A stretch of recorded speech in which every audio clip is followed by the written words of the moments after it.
Hello everyone, कैसे हैं आप सभी। एक बार फिर से आप सभी का स्वागत है हमारे यूट्यूब चैनल CCH में। और CCH में जो आज हमारी क्लास होने जा रही है, हम संधि का पार्ट 2 ले रहे हैं। पार्ट 1 में संधि में हमने स्वर संधि को विद ट्रिक के साथ सॉल्व किया था, और मैंने आपसे कहा था जब इसका पार्ट 2 आएगा तो हम व्यंजन संधि को भी क्या करेंगे, ट्रिक से ही करेंगे। और बिल्कुल आज की जो क्लास है वो हमारी पिछली क्लास की तरह ही पूरा ट्रिकी होने वाली है। आप लोगों को व्यंजन संधि कराऊँ उससे पहले मैं ये बता दूँ कि व्यंजन संधि से रिलेटेड जो हमारे क्वेश्चन आते हैं, जैसा कि मैंने एक कमेंट में पढ़ा था कि आप लोग कह रहे हैं कि संधि विच्छेद कहाँ से आता है। ठीक है, SSC में संधि विच्छेद नहीं आता है, पर आपको जो है संधि पहचानने के लिए आती है। तो आपको पता तो होनी चाहिए कि स्वर संधि और व्यंजन संधि होता क्या है। और जब हम संधि कर ही रहे हैं और अगर हम ट्रिक से कर रहे हैं और हमें उससे उसका विच्छेद करना भी आ रहा है तो क्या बुराई है। आप सिर्फ संधि को उतना यूज़ करिए जितना आपके टॉपिक से है, लेकिन अगर आप इसके साथ सीख रहे हैं और मान लीजिए वहाँ पर संधि विच्छेद भी आया तो फिर आप गड़बड़ हो जाएगी। तो क्यों ना हम जब एक काम कर रहे हैं तो उसके साथ में एक एक्स्ट्रा कदम हम अपना लेकर चले। तो उसी को ध्यान में रखते हुए जो आज की क्लास है, मैंने सिर्फ आपको आज की क्लास में संधि नहीं बताना, कहीं ना कहीं मैं आज आपको एक प्लस पॉइंट, आपको एक उपसर्ग पहचानना भी बताऊंगी। हमारी उपसर्ग प्रत्यय की क्लास अलग से होगी, लेकिन जो मैं क्लास आज आपकी ले रही हूँ, कुछ डिफिकल्ट हमारे उपसर्ग वाले शब्द होते हैं जिन्हें देखकर बड़ी कंफ्यूजन होती है। आज मैं एक क्लास में व्यंजन संधि तो है ही, लेकिन व्यंजन संधि के साथ साथ संधि विच्छेद भी चल रहा है, और साथ ही साथ आप जो है उपसर्ग को पहचानना भी सीखेंगे। तो बिना टाइम वेस्ट किए हुए हम अपनी क्लास को आगे बढ़ाते हैं। तो मैंने आज से आपसे कहा कि आज की क्लास में हम करेंगे व्यंजन संधि। जैसा कि आप जानते हैं कि पहली क्लास में हमने स्वर संधि की थी। स्वर संधि में होता क्या है, स्वर संधि में हमने देखा कि 5 प्रकार की हमारी संधि थी और हमने उसको पूरा ट्रिक से किया। आज की क्लास में व्यंजन संधि को सिर्फ एक डेफिनेशन के फॉर्म में समझ लें कि व्यंजन संधि है क्या। और आप जब पेपर आता है ना तो कुछ ऐसे शब्द देते हैं और आपसे पूछते हैं बताइए स्वर संधि है, व्यंजन संधि है या विसर्ग संधि है। विसर्ग संधि को तो हम विसर्ग के माध्यम से आसानी से पहचान लेते हैं। और आई थिंक आप लोगों ने पहली वीडियो पूरी देख ली है, तो स्वर संधि को पहचानना भी आपको आसानी से आ गया होगा कि हमारी गुण संधि क्या होती है, अयादि संधि क्या होती है। ये हमने सारी यण संधि, ये मैंने सारा आपको दीर्घ संधि सब बताया था। आज हम पहचान ले व्यंजन को। तो सबसे पहले हम व्यंजन की एक छोटी सी डेफिनेशन ले लें ताकि हमें समझ में आए कि व्यंजन क्या है। स्वर क्या थे, ए आ ई जो हमारे स्वर थे, और व्यंजन क्या है, हमारे क ख ग जो होते हैं वो व्यंजन है। अब इनका किसके साथ मेल हो जिससे वर्ड में चेंजेस आए, तो हम ये सारी चीज़ देखेंगे। क्वेश्चन क्या व्यंजन कहता है, व्यंजन की डेफिनेशन कहती है व्यंजन का व्यंजन के साथ या स्वर के साथ मेल होने से। जरूरी नहीं है कि व्यंजन का व्यंजन के साथ ही आपको मेल हो, बल्कि उसका क्या होता है, उसके साथ स्वर के साथ भी उसका मेल हो सकता है। जब हम व्यंजन का स्वर या व्यंजन के साथ मेल से हमारे शब्द के अंदर जो विकार आता है, मैं पहले भी आपको बता चुकी हूँ, विकार का मतलब होता है परिवर्तन, यानी कि जो चेंज आता है उसे हम क्या कहते हैं, उसे व्यंजन संधि कहा जाता है। यानी कि व्यंजन का व्यंजन के साथ या व्यंजन का स्वर के साथ मिलने पर जिस शब्द में या जिस वाक्य में जो परिवर्तन आया वो क्या कहलाया, व्यंजन संधि कहलाया। इसको मैंने उतना ही इस टॉपिक को रेडी किया है जितने की अभी आपको नीड है। हम इसमें बहुत डीपली नहीं घुसेंगे क्योंकि ये हमारी आई थिंक जो हमारी हिंदी ग्रामर है इसका सबसे डिफिकल्ट पार्ट होता है, और बहुत आसान नहीं है इसको समझना या समझाना। पर कोशिश की है कि कुछ छोटी छोटी बातों से हम इसको आसानी से याद रख सकें। तो इसके लिए आपने करना क्या है, इसके लिए आपने यहाँ पर कुछ छोटी छोटी टर्म्स को याद रखना है। जैसे हमने पिछली स्वर संधि के लिए भी छोटी छोटी बातों को याद रखा था, वैसे ही यहाँ पर भी आपको छोटी छोटी बातें याद रखनी है। क्या याद रखना है, सबसे पहले देखिए ट्रिक नंबर, ट्रिक बोलिए या छोटी छोटी टर्म्स बोलिए, यानी कि कुछ नियम है जिनको अगर आप याद रख लो तो आपका बहुत आपकी हेल्प होगी। तो सबसे पहला जो नियम है वो नियम क्या है, आपको क्या याद रखना है। आपने देखा होगा हमारे हिंदी के शब्दों में हम क्या करते हैं, शब्दों के ऊपर एक वो लगाते हैं, ये हम इसे ना की बिंदु बिंदु भी बोलते हैं ना। ये जो ना की बिंदु है इसको किस में बदल देना है, आपने इसको म में हलंत के साथ पूरा बदल देना है। यानी कि पहली बात आपने क्या याद रखनी है, पहली बात आपने ये याद रखनी है कि जहां पर भी ये न की बिंदु हमें दिखेगी हमें उसे किस में कन्वर्ट कर देना है, म में कन्वर्ट कर देना है। अब पहले मैं आपको एक शब्द बताती हूँ। मान लीजिए आपके पास शब्द आया संक्षेप, संग्राम, संकल्प, संचय, शंकर। ध्यान से देखिएगा मैंने क्या क्या वर्ड दिए, संधि विच्छेद बाद में करिएगा, मैं आपको इसको तरीका भी बताऊंगी आसान तरीके से करने का। पहले आप शब्द पर थोड़ा सा ध्यान दें। शब्द क्या है, संक्षेप है, संग्राम है, संकल्प है, संचय है और शंकर शब्द है। और सभी शब्दों के ऊपर क्या लगी हुई है, आप ध्यान से देखेंगे तो आपको यहाँ पर न की बिंदु नजर आएगी, आ रही है, ठीक है। अगर मैं पहला काम तो क्या करूं, मान लीजिए आपको शंकर शब्द दे दिया, संचय दे दिया, संकल्प दे दिया, संग्राम दे दिया या संक्षेप दे दिया, तो आपको ये याद रखना है कि ये अगर मुझसे पूछा जाए कि ये सारे शब्द स्वर संधि है या व्यंजन संधि है, तो मैं आसानी से बता सकती हूँ कि व्यंजन संधि में जो न की बिंदु होती है उसे म में बदल दिया जाता है। यानी कि मेरे सारे के सारे जो एग्जाम्पल्स हैं वो क्या है, व्यंजन संधि के हैं। ये पहली बात तो ये। दूसरी बात ये है कि अब क्या करो, आप इसका संधि विच्छेद करो। देखिए आप आसानी से कर लेंगे। हमें करना क्या है, जहाँ पर ये न के बिंदु है उसे म में बदल देना है, वो भी हलंत के साथ। मैंने बदल दिया, जहाँ पे न की बिंदी थी इसको मैं अगर लिख कर दिखाऊँ आपको तो हम कैसे करेंगे। मैंने सबसे पहले सब में ये लिया, ध्यान से देखिए, और मैंने फिर क्या किया है, जो न के बिंदु है उसकी जगह मैंने म को क्या किया, हलंत के साथ यूज़ कर लिया। ये हो गया। अब मैं क्या करूं, अब मेरे पास पीछे एक शब्द बच गया है। मेरे पास पहले वाले शब्द में क्या बना, शेप वर्ड बच गया। दूसरे में मेरे पास ग्राम बच गया। तीसरे में मेरे पास कल्प बच गया। फोर्थ में मेरे पास ये बच गया है, और लास्ट में मेरे पास कर बच गया है। मैं इस आसान तरीके से क्या कर पाई, मैं आसान तरीके से पहले ये मेरा संधि विच्छेद है और ये मेरी संधि है। यानी कि हमें ये तो नहीं पता ना एग्जाम में मुझे ये देंगे कि ये देंगे, लेकिन अगर आप एक छोटी सी बात याद रख के जाओ तो आप संधि भी निकाल लोगे। ठीक है, ये हमारी संधि है। और अगर आपको संधि विच्छेद दे दिया तो आप संधि विच्छेद से क्या करोगे, उसका संधि यानी कि उसका शब्द भी बना दोगे। क्यों बना दोगे, क्योंकि आपको एक छोटी सी बात याद है कि आपने क्या करना है कि जो ना के बिंदु है उसे किस में बदल देना है, म में, वो भी अलंत के साथ।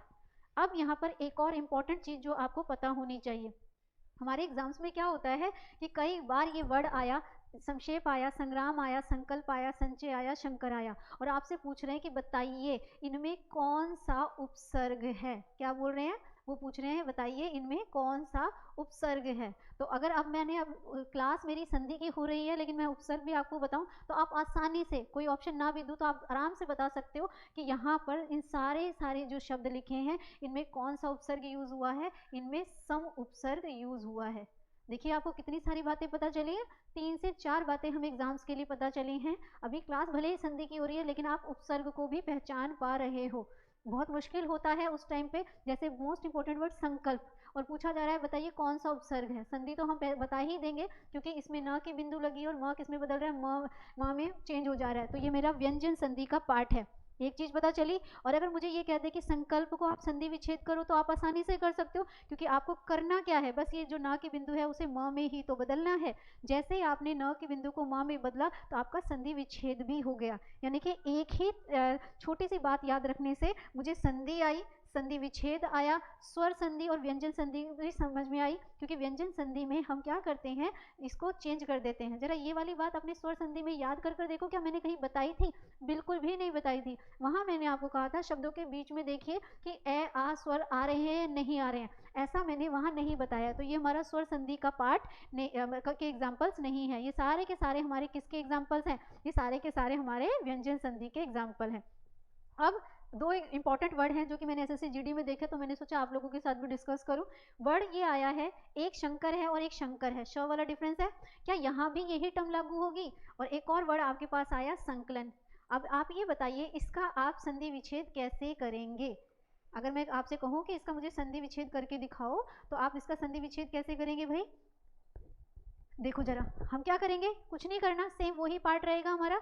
हम यहाँ पे ये लिखा, साथ में न के बिंदु की जगह मेरा क्या आ जाएगा ये, और प्लस क्या हो जाएगा कर, कुछ भी नहीं है, वही मेरा सेम पैटर्न रहेगा। तो मैं ऐसे शब्दों में भी इसे यूज कर सकती हूँ। अब यहाँ पर देखिए पहले मुझे क्या करना है, मैंने न को किस में बदल दिया, मैंने माँ में चेंज कर दिया। पीछे मेरे पास क्या वर्ड बच गया, कलन। आप ये देखिए, आप यहाँ से यहाँ भी आ सकते हो इसी ट्रिक से, और यहाँ से यहाँ भी आ सकते हो। तो हम कह सकते हैं कि पहली बात जो है वो बहुत ही इंपॉर्टेंट है। हमें ये याद रखना है कि जो हमारी न के बिंदु है, मैं बहुत ही डिफिकल्ट हिंदी वाले वर्ड यूज़ नहीं कर रही हूँ, क्योंकि ये सबसे डिफिकल्ट पार्ट होता है। कोशिश ये है कि बहुत ही ईजी से ईजी तरीके से आपको ये संधि बताई जाए।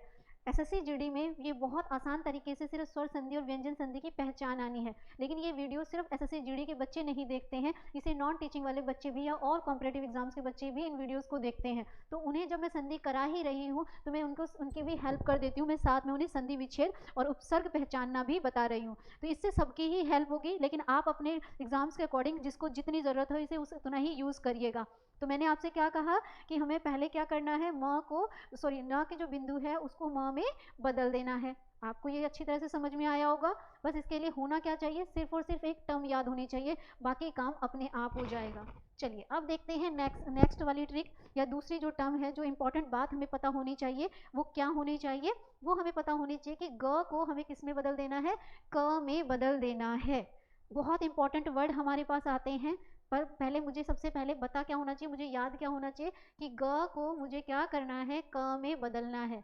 एक और चीज भी याद रखिएगा, सिर्फ ग को क में ही नहीं, क को ग में भी बदल सकते हैं। कहने का मतलब है जब आप इनको यूज करते हो तो आप ऐसे भी कर सकते हो और यहाँ से यहाँ भी आ सकते हो। ये हमारे वर्ड पे डिपेंड करेगा कि पहले ग आया है या क। अगर ग वाले शब्द आए हैं तो क में बदल देना है, और क वाले शब्द आए हैं तो उन्हें ग में बदल देना है। तो दूसरी ट्रिक क्या कहती है, वर्ड देखिए आपके पास आया है वर्ड दिग्गज, दिगंबर एंड मोस्ट इंपॉर्टेंट, ये दोनों वर्ड आपके एसएससी जीडी के पेपर में आए हुए हैं। वागीश वर्ड आया हुआ है, ठीक है, और क्या है, वाग जाल भी आया हुआ है। अब देखो जरा इनका जरा आप पहचान लोगे, वागीश और ये क्या है, क्योंकि इनमें क्या हो रहा है, ग को का में हमें क्या करना है, एक तो ग को काक वाला है, व्यंजन संधि का पार्ट तो है ही, साथ में इसका अगर आप संधि विच्छेद करो तो भी आसानी से आप कर सकते हो। कैसे करेंगे जरा देखिए, मैंने कहा दिग्गज, अब मुझे क्या करना है, एक तो याद रखिएगा चाहे ग आधा हो या पूरा हो, वो काउंट तो ग में ही होता है। हमारे पास पीछे एक शब्द है गज, अब मेरे पास बच गया ये आधा ग, तो मैंने उसको किस में बदल दिया, मैंने उसको क में अदंत के साथ बदल दिया, तो मेरा जो है इसका संधि विच्छेद क्या हो गया, दिक प्लस गज, है ना। और दूसरा देखिए ऐसे ही यहाँ पर क्या है, अंबर है, ये क्या वर्ड बच रहा है मेरे पास, अंबर, और द ग की जगह मुझे क्या लगाना है, यहाँ पर ग है तो मेरा यहाँ पर क्या हो जाएगा, यहाँ पर मेरा क में चेंज हो जाएगा। और साथ ही अंबर को लिखते कैसे हैं, क्या मैं अंबर को ऐसे लिखूँ, ऐसे तो शब्द ही नहीं बनते हैं, ये गलत है। अगर आप इसका साउंड करोगे तो इसमें अ का साउंड आ रहा है, तो हम इसको कैसे लिखते हैं, अंबर। तो ये मेरा क्या बन गया, दिक प्लस अंबर, क्या बन गया, ये दिक प्लस अंबर बन गया। देखिए कितने आसान तरीके से हम इसको कर पा रहे हैं। अगर हम छोटी सी बात को याद रख ले कि ग की जगह मुझे क यूज करना है, बस इतनी सी तो बात यूज करनी है।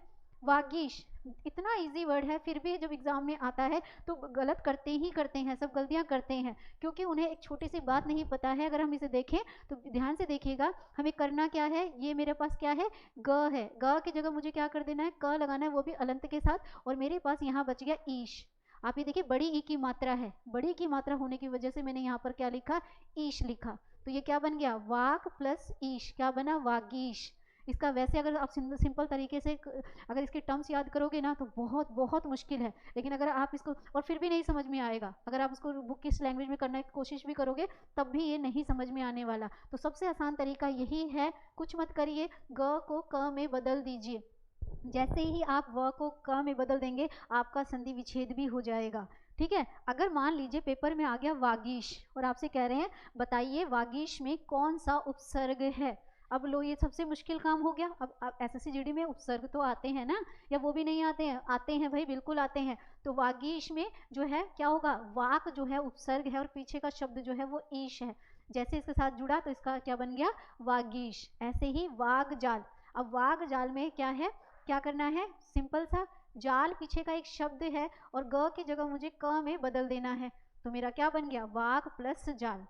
इससे मैंने क्या किए, इधर से अगर मैं ध्यान से देखूं तो मैं इन वर्ड्स को देखकर इनके उपसर्ग को पहचान पाई, इधर से अगर मुझसे पूछा जाए तो मैं इनकी संधि कर पाऊंगी, संधि मतलब इनको एक वाक्यांश के रूप में, उसके रूप में बदल पाऊंगी, और अगर मुझे इस तरह से दिया तो मैं इसी ट्रिक से इनका संधि विच्छेद भी कर पाऊंगी। लेकिन उसके लिए मुझे पता क्या होना चाहिए, उसके लिए मुझे एक छोटी सी बात पता होनी चाहिए कि मुझे करना क्या है, ग को क में बदल देना है। क्या करना है, ग को क में बदल देना है। तो ये हमने क्या कहा कि ये क्या है, यानी कि हमें दो टर्म्स देख ली। पहली वाली टर्म कह रही थी कि जो न के बिंदु है, मैं आप लोगों को कंफ्यूज करने के लिए अनुनासिक, अनुस्वार ऐसे डिफिकल्ट वर्ड यूज नहीं कर रही हूँ, सिंपल सा फंडा, मैंने कहा ना जितना हो सके उतना इजी बनाया गया है। शुद्ध हिंदी के वर्ड भी इस्तेमाल नहीं कर रही हूँ, बहुत ही कहते हैं ना जो बच्चों वाला लेवल होता है, बिल्कुल स्कूल ही वाला लेवल होता है, उसके अकॉर्डिंग आपको समझाने की कोशिश कर रही हूँ, क्योंकि ये बहुत ही डिफिकल्ट पार्ट होता है। इसके लिए या तो आपको बहुत हाईएस्ट लेवल की हिंदी आती हो, जो कि हम में से मोस्टली स्टूडेंट्स को नहीं आती है, तो ऐसे में अगर मैं वो हाईएस्ट लेवल की हिंदी यूज़ करूँगी तो मेरी ट्रिक भी आप लोगों को अप्लाई करने में प्रॉब्लम आएगी। तो हम क्यों ना करें, हम सिंपल से तरीके से ही हम क्या करेंगे, ग को क में बदल दिया और मेरा आराम से जो है वो व्यंजन संधि पहचाननी आ गई, क्योंकि ग और क का जो ये अलंत वाला जो फंडा है वो स्वर संधि में यूज़ नहीं होता, वो कहाँ पर यूज़ होता है, वो व्यंजन संधि में यूज़ होता है। चलिए आगे देखें, तीसरे क्या कहती है भाई, तीसरी बहुत बहुत बहुत इंपॉर्टेंट है, याद रखिएगा। एक क्वेश्चन तो आपका भी यहाँ से बनता है, कैसे बनेगा पहले समझ ले, ए टू जेड की तरफ चले। यहाँ पर लिखा है, एक तो ये साइन लगा, आपने देखा हमारे शब्दों के नीचे एक साइन लगता है, ये वाला यहाँ भी मैंने लगाया है, ठीक है। आधा न, आधा ल, आधा ज, आधा च, अगर किसी भी शब्द में आधे अधूरे शब्द आ रहे हैं, हमने जब स्वर संधि की थी तो मैंने आपको कहा था य र के साथ आधा अधूरा शब्द आए तो वो हमारा अलग संधि में चला जाता है, और य और व आए तो अलग आता है। लेकिन यहाँ ऐसा नहीं है, यहाँ पर स्वर नहीं, यहाँ पर क्या आ रहे हैं, आधे अधूरे व्यंजन आ रहे हैं। देखो जरा हम क्या करेंगे, मैंने कहा जब आधा न, आधा ल, आधा ज, आधा च आ जाए तो हमें उसे किस में बदल देना है, हमें नो डाउट उसमें किस में बदल देना है, उसे त में बदल देना है। किस में बदल देना है, त में बदल देना है। तो पहला वर्ड मेरे पास आया उन्नति। क्या उन्नति में भी त आ सकता है? सोचने वाली बात है। उल्लास में भी क्या उत आ सकता है? उद्भव में भी क्या उत आ सकता है? उच्चारण में भी क्या उत आ सकता है? सज्जन में भी क्या सत आ सकता है?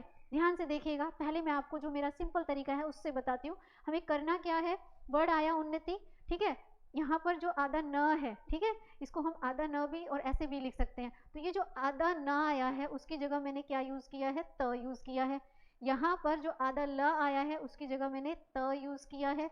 यहाँ पर जो ध है और नीचे विसर्ग लगा है उसकी जगह भी मैंने क्या यूज किया है, त यूज किया है। और उच्चारण में जो आधा च आया है उसकी जगह भी मैंने त यूज किया है। अब जरूरी नहीं है कि सारे शब्द मुझे ऊ से ही मिले, यहाँ पर एक और अलग सा वर्ड आ गया सज्जन, लेकिन मुझे यहाँ पर ज तो दिख रहा है ना भाई, तो मैं क्या करूँगी, स के साथ त लगा दूंगी तो सत्य बना दूंगी इसे। अब मेरे पीछे के वर्ड देखिए, यहाँ पर मेरे पास बच गया नति, यहाँ पे बच गया लास, यहाँ बच गया भव, यहाँ बच गया चारण और यहाँ पर बच गया जन। ये मैंने क्या किए, ये मेरी संधि है और ये इसका संधि विच्छेद हो गया। और कितनी आसानी से तरीके से हम कर पाए कि न, आधा ल, आधा ज और आधा च आए तो वो क्या बन जाता है, त में। अब आपके पास कोई अगर शब्द आ जाए और पूछे स्वर संधि है कि व्यंजन संधि है, तो टर्म को जरूर याद रखिएगा कि जब कोई भी शब्द आधा ल, आधा ज, आधा च जो है वो ता में बदल जाए तो वो स्वर संधि नहीं है। वो कौन सी संधि है, वो है व्यंजन संधि। कौन सी संधि है, व्यंजन संधि है। अब एक और चीज देखिए, कई बार क्या होता है, अब मैं आपसे पहले स्टार्टिंग में ही कहा, भले ही संधि पढ़ा रही हूँ लेकिन कुछ सेलेक्टेड उपसर्ग आ गए हैं साथ साथ जो कि हेल्प कर रहे हैं, तो जब आ ही गए हैं तो हेल्प कर दें। अब देखिए इसमें अगर मैं आपको दो ऑप्शन दे दूं, मुझे बताइए कि इसमें उद जो है वो उपसर्ग है या उत जो है वो उपसर्ग है। मोस्टली स्टूडेंट क्या करेंगे, उनको यही ध्यान रहेगा कि इसमें उद जो है वो उपसर्ग है, पर अभी हमने देखा कि ये क्या है, हलंत जो होता है ये यहाँ पर क्या हो जाएगा, इसमें कोई शब्द की कोई वैल्यू किसी के भी शब्द के जिसके आगे लगेगा वो उसे किसमें बदल देगा, त के साथ हलंत में बदल देगा। तो हमारा करेक्ट आंसर क्या होगा इसमें उपसर्ग में, उत इसका उपसर्ग जो होगा बिल्कुल सही हो जाएगा। फिर से एक बार ध्यान से देखिए, मैंने तीसरी टर्म में आपसे कहा है जब कभी भी आधा ज, आधा ल, आधा त ऐसे शब्द इस्तेमाल हो तो वो हमारे किस में बदल जाते हैं, त में बदल जाते हैं।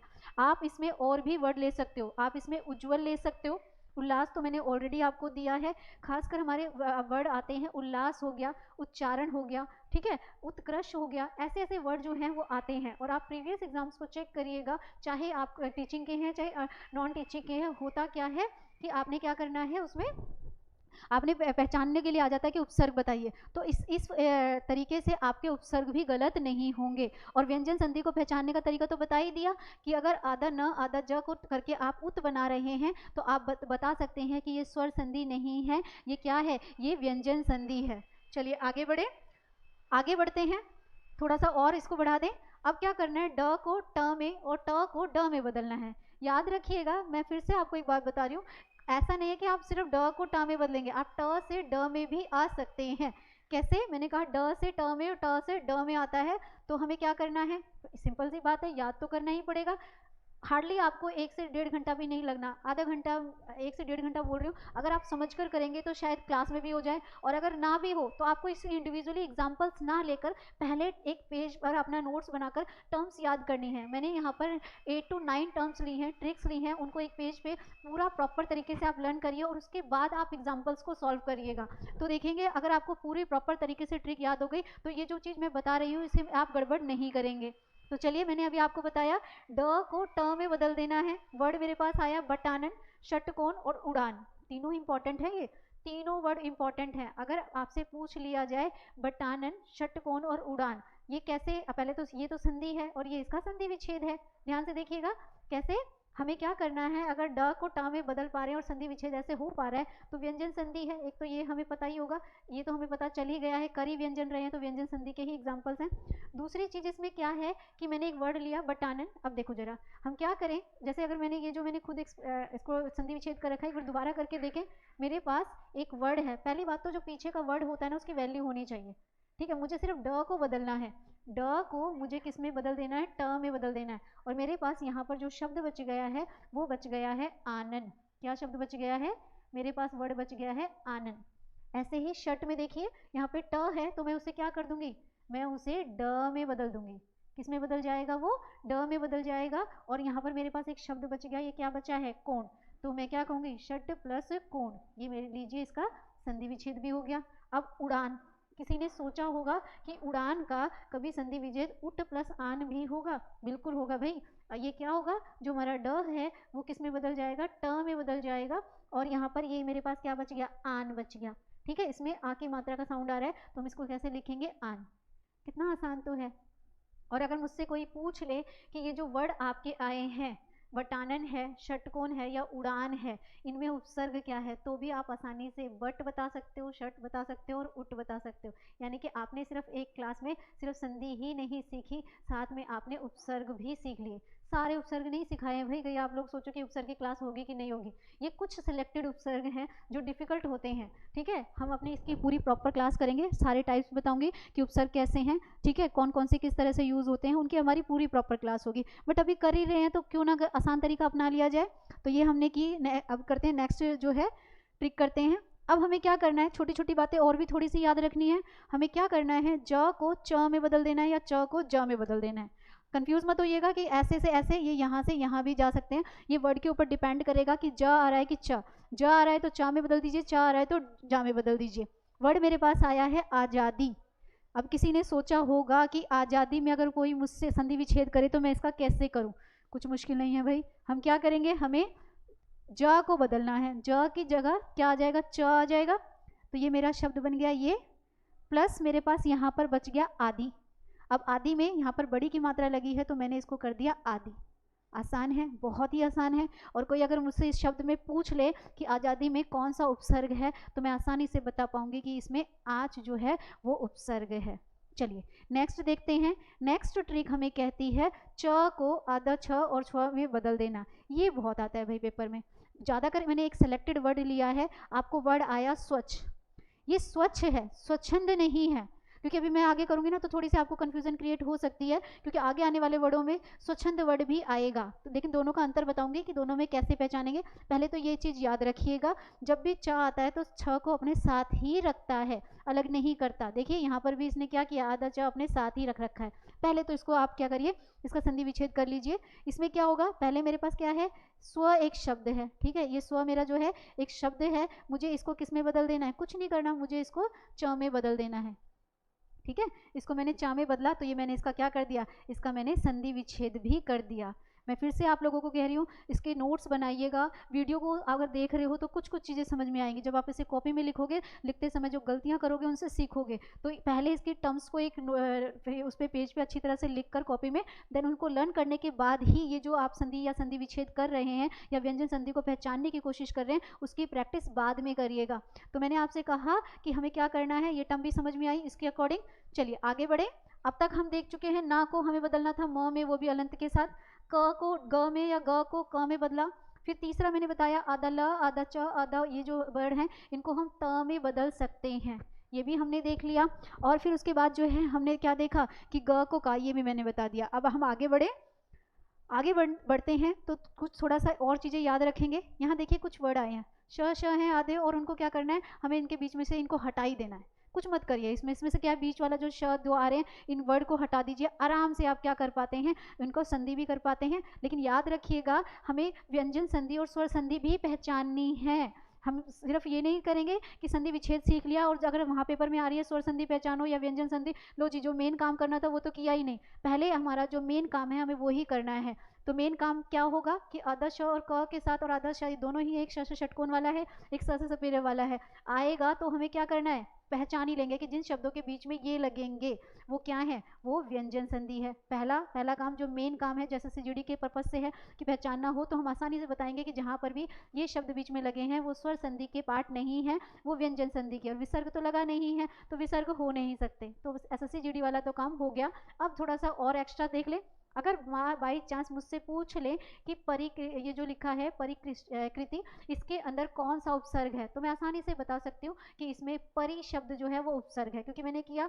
और अगर मुझसे इसे संधि विच्छेद करने के लिए कोई कहे तो मैंने अभी आपसे बताया कि इसमें से बीच में से क्या हट जाएंगे, ये श हट जाएंगे, चाहे वो आधा हो या पूरा हो। मैंने इसको हटा दिया और मैंने आसानी से क्या किया, इसका संधि विच्छेद भी कर दिया।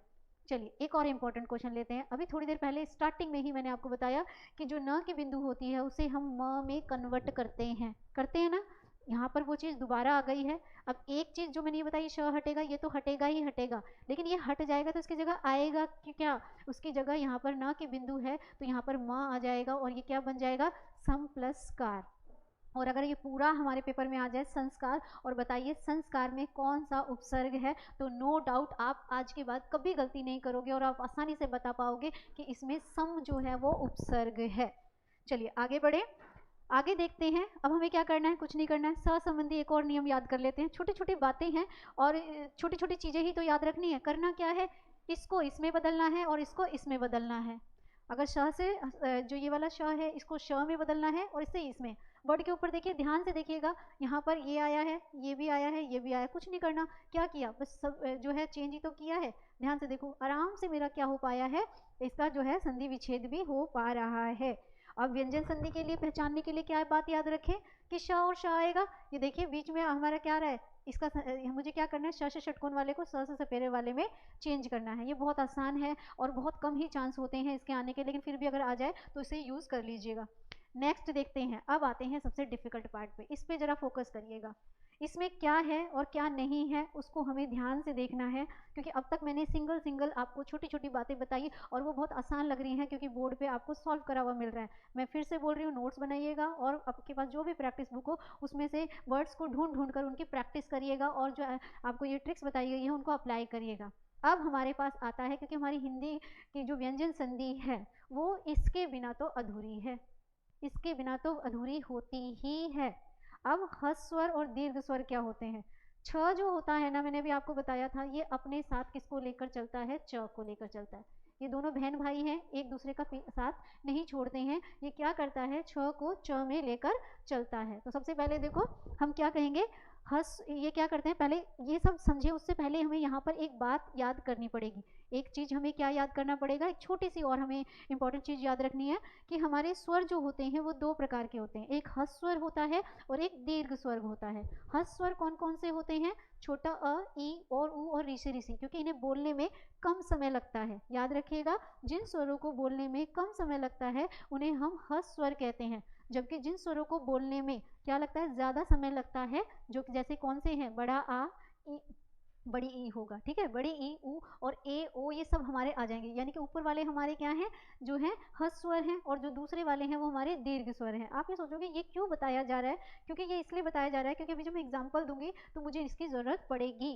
कैसे पड़ेगी, ध्यान से देखिएगा। मैंने आपसे कहा ए आ, ये जो छोटे वाले हैं इन्हें ह्रस्व स्वर कहते हैं, इन्हें बोलने में कम समय लगता है, जबकि दीर्घ स्वर जो होते हैं इन्हें बोलने में क्या लगता है, थोड़ा ज़्यादा समय लगता है। यानी कि जहाँ पर भी आप जब शब्द को बोलोगे, अगर आप कोई वर्ड आ जाए और आप पहचानने के लिए बोले स्वर संधि है कि व्यंजन संधि है, तो ह्रस्व स्वर और दीर्घ स्वर की ज़रूरत पड़नी ही पड़नी है। क्या है, ह्रस्व स्वर और दीर्घ स्वर की ज़रूरत आपको पड़नी ही पड़नी है। कैसे पड़ेगी भाई, देखो जरा। सबसे पहले क्या है, जहाँ पर भी ये आएगा वो वहाँ पर आपको ये छ में बदल जाएगा, आराम से दिखेगा। जैसे ही यहाँ पर ये वर्ड बदलेंगे तो वो च में बदलेगा, लेकिन अभी जो हमें ज़रूरत है वो इसी की ही है। ध्यान से देखना, बहुत ही ध्यान से, बहुत ही बारीकी से समझने वाली चीज़ है। हमारे पास एक वर्ड आया है स्वच्छंद। अभी इससे पहले मैंने आपको स्वच्छ वर्ड पढ़ाया था, है ना। स्वच्छ वर्ड में मैंने कहा था जहाँ पर भी आधा च और छ आएगा वो च में बदल जाएगा, वो एक अलग चीज़ थी। लेकिन यहाँ पर मेरे पास स्वच्छ वर्ड नहीं है, मेरे पास यहाँ पर स्वच्छंद वर्ड है। अब स्वच्छंद में जो है स्व जो वर्ड है इसमें किसका साउंड आ रहा है, अ का, याद रखिएगा। परिच्छेद में छोटी ई का साउंड आ रहा है। अनुच्छेद में छोटे ऊ का साउंड आ रहा है और छत्र में भी किसका आ रहा है, अ का साउंड आ रहा है, यानी कि ए छोटी ई हम ऐसे लिखते हैं, ठीक है, छोटी ई ऊ और ये सारे के सारे क्या हैं, ये सारे के सारे हस्त स्वर हैं। जब यहाँ पर हस्त स्वर हैं तो पीछे जो क्या होता है, यहाँ पर च ना आकर यहाँ पर सब में क्या आ जाएगा, छ आ जाएगा, याद रखिएगा। इसके लिए मैंने ये चीज़ बताई है कि हमें क्या करना है, दोबारा ध्यान से देखना है। हमें आगे वाले वर्ड को, संधि विच्छेद बाद में करेंगे, पहले इस वर्ड को समझ ले, क्योंकि हमें उस टाइम पहचान नहीं पाएंगे कि ये स्वर संधि है कि व्यंजन संधि है। स्वर संधि के टर्म्स अलग थी, व्यंजन संधि के टर्म्स अलग हैं। आप अगर वर्ड को जब तोड़ रहे हैं और तोड़ते समय उसमें छोटा अ, छोटी ई और ऊ और ऋषि की मात्रा आ जाए तो समझ जाइए कि वो हस्त स्वर है, और जहाँ पर हस्त स्वर आ गया तो उसके बाद में छ आएगा ही आएगा। तो हम कह सकते हैं कि सारे के सारे जो एग्जाम्पल्स हैं वो व्यंजन संधि के एग्जाम्पल्स हैं। ये तो चीज़ समझ में आ गई। अच्छा, अब देखिए स्वच्छ प्लस ये क्या हो गया, छंद हो गया। ऐसे ही परी, यहाँ पे च जो है वो क्या है, हट जाएगा क्योंकि हमने इसको वो कर दिया, यहाँ पर छेद हो जाएगा। ऐसे ही अनु प्लस छेद हो जाएगा। छत्र छाया होता है तो च हट गया और यहाँ पर मेरे पास क्या बन गया, छाया बन गया। ध्यान से देखिए, जैसे ही हस्त स्वर आया तो सारे शब्दों के पीछे क्या लगा है, च लगा है। तो हम आसानी से बता सकते हैं कि ये क्या है, ये व्यंजन संधि है। ये जो है आपके क्या है, स्वर संधि कह रही हूँ, व्यंजन संधि के एग्जाम्पल सारे के सारे हैं। याद रखिएगा, ये इसके लिए हमें ये पता होना चाहिए कि हस्त स्वर क्या है और दीर्घ स्वर क्या है। हस्त स्वर वो होते हैं जो क्या करते हैं, जो बोलते समय कम समय लगाते हैं, जबकि दीर्घ स्वर वो होते हैं जिन्हें बोलने में ज़्यादा समय लगता है। तो ये हमने देखा। चलिए अब जरा देख ले थोड़ा सा व्यंजन संधि का पार्ट, जितना हमें जरूरत थी उस हिसाब से हमने सारा का सारा कर लिया है। लेकिन इसके साथ ही हमें पता है कि संधि का एक और पार्ट भी है। अब उस छोटे से पार्ट के लिए हम अलग से वीडियो थोड़ी बनाएंगे, हमें विसर्ग संधि के बारे में भी पता होनी चाहिए। स्वर संधि अच्छी तरह से सीख ली ट्रिक के साथ, व्यंजन संधि अच्छी तरह से सीख ली, व्यंजन और स्वर संधि को पहचानना भी सीख लिया, संधि सीखा, संधि से संधि विच्छेद करना सीखा, और कहीं कहीं कुछ कुछ सेलेक्टेड उपसर्ग भी हमने पहचानने सीख लिए। तो अब संधि से जुड़ा हुआ एक थोड़ा सा पार्ट और हमें पता होना चाहिए, वो होता है विसर्ग संधि। पहली बात तो विसर्ग संधि का सिंबल क्या है, ये सबको पता है ना, विसर्ग संधि है। विसर्ग संधि होती क्या है, विसर्ग के साथ जब स्वर या व्यंजन का मेल हो, यानी कि जब हम कोई शब्द बना रहे हैं वहाँ पर स्वर या व्यंजन है और विसर्ग लग जाता है तो उसमें एक परिवर्तन आता है, उसमें एक चेंज आता है। उस परिवर्तन को क्या कहा जाता है, उसे विसर्ग संधि कहा जाता है। क्या कहा जाता है उसे विसर्ग संधि कहा जाता है। विसर्ग संधि के लिए हमें कौन सी बात याद रखनी चाहिए, विसर्ग को हमें बदलना है, कहाँ पर बदला जाएगा, जहाँ पर ये तीनों श आएंगे। कौन कौन से, श से शलगम वाला भी, ये तीनों श में डिफरेंस होता है, यानी कि ज़्यादातर वर्ड्स के पीछे जहाँ पर भी ये वर्ड्स होंगे वहाँ पर क्या लग जाएगा, हमें क्या लगेगा, वहाँ पर विसर्ग लग जाएगा। लेकिन इतने से कहाँ काम चलने वाला है भाई। देखिए जरा, इसके लिए मुझे क्या याद करना पड़ेगा, मैंने तीनों श ले लिए हैं, यहाँ भी लिया, यहाँ भी लिया, यहाँ भी लिया। याद क्या करना है, जहाँ पर भी च और छ वाले वर्ड आएंगे वो इस च में कन्वर्ट हो जाएंगे, ठीक है। या हम यहाँ से यहाँ भी आ सकते हैं, अलग बात नहीं है। जहाँ पर भी ट और ठ वाले वर्ड होंगे तो जब आप संधि विच्छेद करेंगे तो बीच में ये वाला श आएगा। जब भी आप संधि विच्छेद करेंगे त और थ से रिलेटेड वर्ड आए तो आप ये वाला श जो स से सपेरा होता है हमारा, इसे यूज़ करेंगे। ये जो मैंने अभी बोर्ड पे बताया ये आपको लर्न होनी चाहिए। ये जो चीज़ मैं आपको बता रही हूँ ये क्या है, ये लर्न होनी चाहिए। तो मैंने आपसे क्या कहा, विसर्ग को पहले तो श और श में परिवर्तन करना है, यानी कि इनकी जगह मुझे विसर्ग लगाना है। लेकिन इसके साथ में कौन सा वाला, किसी शब्द में कौन से वाला श यूज़ होगा मुझे ये भी पता होना चाहिए। शब्द के बीच में अगर च और छ यूज़ हो रहा है तो ये वाला श यूज़ होगा, ट और ठ यूज़ हो रहा है तो ये वाला श से षटकोण वाला यूज़ होगा, और त और थ आ रहा है तो स से सपेरा वाला जो स होता है वो यूज़ होगा। एग्जाम्पल से देखें क्या कि क्या कैसे होता है। देखिए जरा, एक वर्ड आया निश्चय, आधा च भी लिख सकती हूँ मैं, इसके बीच में ऐसे भी लिख सकते हैं। तो सबसे पहले तो हम अपना वही फंडा अपनाते हैं, मैंने लिया और जहाँ पर भी ये आधे थे, ध्यान से देखिएगा, इनकी जगह लगा दिया मैंने विसर्ग, है ना। एक तो मुझे व्यंजन संधि पहचान में आ रही है कि व्यंजन संधि का तो सिंबल जहाँ पर विसर्ग दिखेगा तो नो डाउट ये मेरी कौन सी संधि है, ये मेरी विसर्ग संधि है। ये तो मेरे को इससे आसानी से ही पहचान लिया। लेकिन मैं इसका संधि विच्छेद करूँ तो यहाँ देखिए चला गया, तो ये पीछे क्या बच गया, च, ये आ गया, तो त जो है वो ये आ गया, और तर बच गया तो ये आ गया, और यहाँ पर तार फिर से बच गया तो मेरे पास ये आ गया। और अभी थोड़ी देर पहले जो मैं आपको ये बात बता रही थी, मैंने जो अभी आपको ये बताया कि च और छ के साथ ये आता है। अब इसको अप्लाई करके देखिए, ट और ठ के साथ ये आता है। ध्यान से देखिएगा। अब इन शब्दों में देखिए, जहाँ पे च आया था वहाँ पर ये वाला श आया, फिर यहाँ पर त है तो यहाँ पर ये वाला श आ रहा है, फिर से त है, फिर से यहाँ पर ये वाला श आ रहा है, और फिर से त आया है तो ये वाला श आ रहा है। यानी कि इन छोटी छोटी बातों से मैंने संधि को पहचानना सीखा, संधि विच्छेद करना सीखा। पेपर तो देखो हम लोगों ने बनाया नहीं है, तो हो सकता है आपको ये वर्ड दे दे और आपसे कहें इसका संधि विच्छेद करिए, ठीक है, ऐसे ही, या ये दे दे इनमें से कोई और आप कहें कि आप इसे किस में बदल दीजिए, इसे आप संधि में बदल दीजिए। तो अगर आपको छोटी छोटी बातें याद हो तो आप आसानी से ये चीज़ें बता सकते हैं। तो अब जो है हमारा संधि वाला पार्ट हो गया है कंप्लीट। ठीक है, अगर वीडियो अच्छी लगी तो वीडियो को लाइक करिएगा। Thank you.